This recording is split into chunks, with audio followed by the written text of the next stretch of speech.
حضور صلی اللہ علیہ وسلم کے، اور حضور کا دستور مبارک یہ تھا کہ حضور نے جو مسجد بنائی اپنی مسجد نبوی، وہ مسجد بھی تھی اور یوں سمجھ لیں کہ وہ درس گاہ بھی تھی، وہیں پر تعلیم و تربیت بھی ہوتی تھی۔ اس کو آپ خانقاہ بھی کہہ سکتے ہیں، ایک چبوترا بھی بنا ہوا تھا، صحیح ہے۔ اب وہ مسجد سے نماز پڑھ کے فارغ ہوئے، چبوترے بیٹھ گئے، وہاں وہ اللہ کی ضربے لگا رہے ہیں، ذکر ہو رہے ہیں، بلند ذکر جہر ہو رہا ہے، حضور آ کے ان کے پاس بیٹھ گئے۔ زیادہ تر حضور کا وقت وہ مسجد میں گزرتا، اور منافقوں کو بڑی بے چینی ہوتی، اس لیے حضور نے اس دور میں کہا تھا کہ مسجد کے اندر منافقت دل نہیں لگتا، ان کی وجہ سے، ورنہ مسجد میں کیا رکھا ہے؟ حضور نہیں ہے مسجد میں تو مسجد میں کیا رکھا ہے؟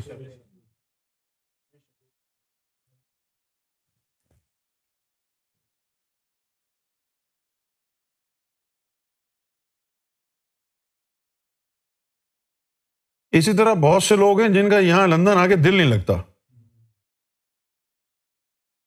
بھاگتے ہیں۔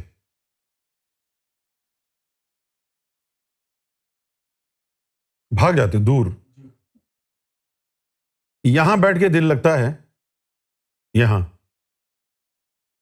تو اس کا مطلب یہ ہے کہ تیرا رب سے تعلق جڑا ہوا ہے۔ اب جیسے متیش نے کہا کہ اگر میں یہاں نہ آؤں تو پھر میرا دل نہیں لگتا، تو یہ تو ایمان کی نشانی ہو گئی نا، لیکن یہاں اگر دل نہ لگے پھر مسئلہ ہے، یہاں آ کر دل نہ لگے تو یہاں آنا پڑتا ہے۔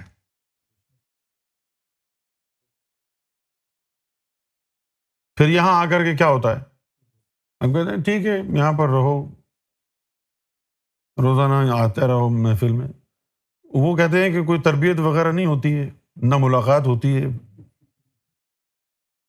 تربیت کے لیے، تعلیم کے لیے ملاقات کی ضرورت نہیں ہوتی، تربیت ہو رہی ہے۔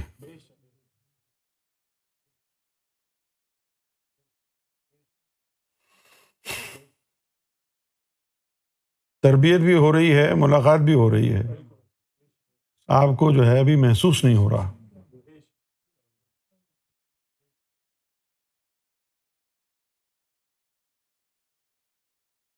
اور پھر کچھ مقامات ایسے بھی ہوتے ہیں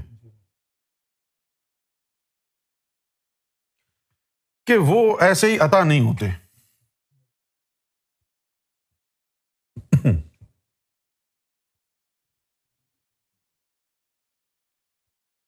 اگر آپ کو کہیں کسی کو خون کی ضرورت ہے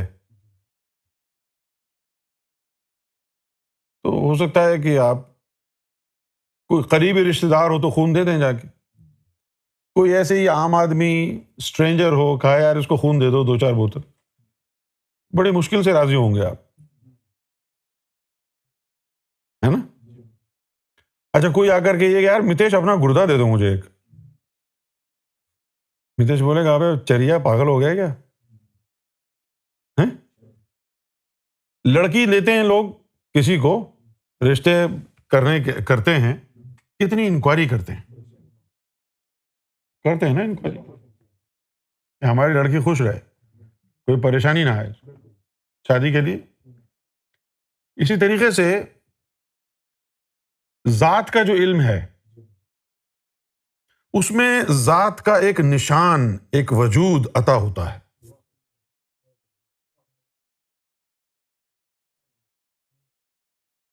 ٹھیک ہے نا؟ تو اس سے پھر جو ہے پہلے جو ہے نا وہ ٹھوک بجا کے دیکھتے ہیں کہ کائنات میں، زندگی میں کوئی ایسی چیز اس کے نہیں ہے کہ جو مجھ سے زیادہ اس کو عزیز ہو جائے۔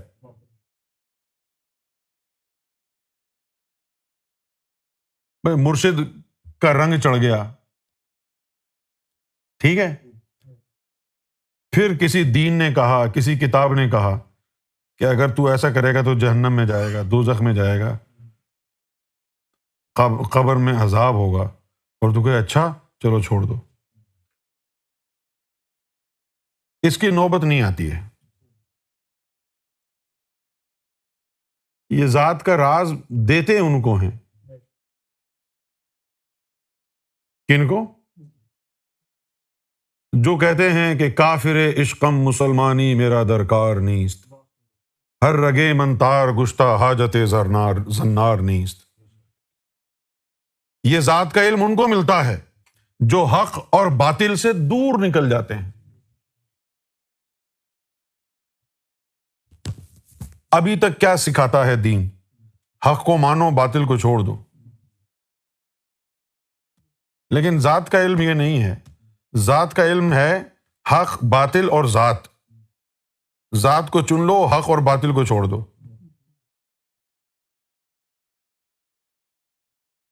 جو ذات کو حق اور باطل کے ترازو میں تولتا ہے، ذات سے یہ توہین برداشت نہیں ہے.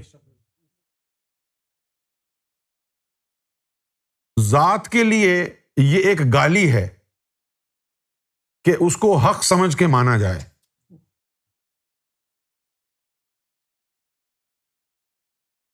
اور باطل سمجھ کے چھوڑ دیا جائے. کیونکہ حق ہونا اور باطل ہونا ایک جگہ تو ایک حقیقت ہے، لیکن عام طور پر کیا ہے کہ کچھ لوگ اپنی باتوں سے کسی کو حق بنا دیتے ہیں اور کچھ لوگ باتوں سے کسی کو باطل بنا دیتے ہیں. تو ابھی باتوں میں ہی ہے نا، تیرے پاس حق ہے کہاں؟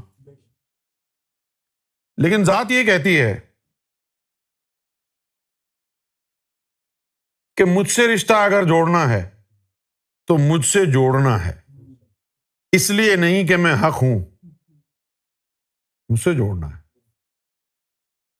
ذات والے انسان جو ہے نا وہ انسان ہی نہیں ہوتے. ذات کا گیم بڑا عجیب ہے.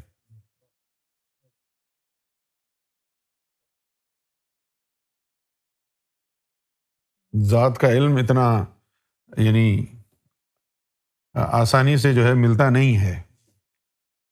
کیوں نہیں ملتا ہے؟ کہ آپ اس کے متحمل ہی نہیں ہیں، آپ کی سوچ ہی ایسی نہیں ہے، آپ کا جگر ہی اتنا بڑا نہیں ہے، آپ تو گیمبل ہی نہیں کر سکتے. آپ تو جنت اور دوزخ کے چکر میں پڑے ہوئے ہیں، اعمال نامے کے چکر میں پڑے ہوئے ہیں.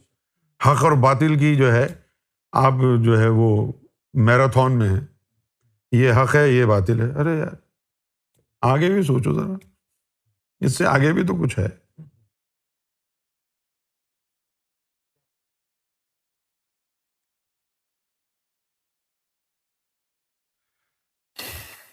ذات والوں کا نعرہ کیا ہوتا ہے؟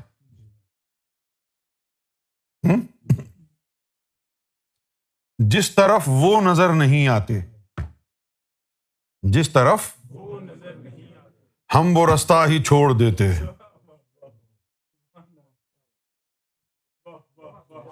جس طرف وہ نظر نہیں آتے ہم وہ رستہ ہی چھوڑ دیتے ہیں، اور کعبہ بنتا ہے اس طرف کو ریاض، جس طرف رخ وہ موڑ دیتے ہیں. کل وہ کہیں جی آج سے یہ نہیں ہے، یہ ہے کعبہ. اچھا جی ٹک. اور جہاں وہ نہیں ہو وہاں آپ نہیں ہو. مرشد کہے میں نے کعبے نہیں مندر جانا ہے، تو آپ کہیں جی حضور. گرو کہے مندر نہیں ہم تو کعبے جائیں گے، تو متیش کو یہ حق نہیں کہے گا جی میں تو ہندو ہوں، میں تو مندر جاؤں گا، میں تو کعبے نہیں جاؤں گا. نہیں، ذات کا علم ہے تو جہاں گرو وہاں تو. اب یہی ہوا نا جو خواجہ غریب نواز کے جو مرشد تھے عثمان ہارونی جو تھے، انہوں نے کیا کیا؟ ایک دن کھڑے ہو گئے اور مریدوں کو کہا جی بھائی ہم نے جو ہے وہ ہندو دھرم اپنا لیا ہے، ہم تو مندر جا رہے ہیں. تو جتنے بھی مسلمان مرید تھے کہنے لگے ارے یہ تو گمراہ ہو گیا پیر، اس کو کیا ہو گیا، یہ تو مندر جا رہا ہے. اور آپ چلے گئے، مندر چلے گئے، مندر میں جا کے بیٹھ گئے. 3 سال تک مندر سے باہر نہیں نکلے. 3 سال کے بعد مندر سے باہر نکلے تو مندر کی چوکھٹ پہ خواجہ غریب النواز اکیلے بیٹھے ہوئے ہیں. جیسے مرشد باہر نکلے پاؤں پکڑ لیے. انہوں نے کہا بھائی یہ کون ہے؟ بولا جی میں ہوں معین الدین. اچھا باقی سب کہاں ہیں؟ مجھے باقی سب تو بھاگ گئے. اچھا کیوں؟ تو کیوں نہیں بھاگا؟ انہوں نے کہا جی مجھے تو آپ سے ہدایت ملی ہے، تو آپ کیسے گمراہ ہو سکتے ہیں؟ اس لیے میں یہیں پر آپ کے چرنوں میں بیٹھا ہوں 3 سال سے۔ میں اچھا چلو لاؤ، پھر سینے سے لگایا 22 ولی، 22 مریدوں کو ولایت دینی تھی، سارے نکھٹو بھاگ گئے۔ اب ایک ہی کھڑا تھا، 22 کی 22 ولایت خواجہ غریب نواز کو دے دی اور وہ خواجہ کے درجے پر فائز ہو گئے۔ کہانیوں میں تو آپ کہتے ہیں سبحان اللہ، کیا بات ہے یار، آپ کا مرشد اگر وہ ٹراؤزر پہن کے باہر چلا جائے تو آپ کو وسوسے آئے تھے، وہ تو مندر چلے گئے تھے۔ تو ذات کی جو بات ہے وہ ہے ہی مختلف۔ ذات کی بات میں یہ نہیں ہوتی ہے کہ یہ حق پر ہے یہ باطل پہ، جہاں جا رہا ہے جاؤ۔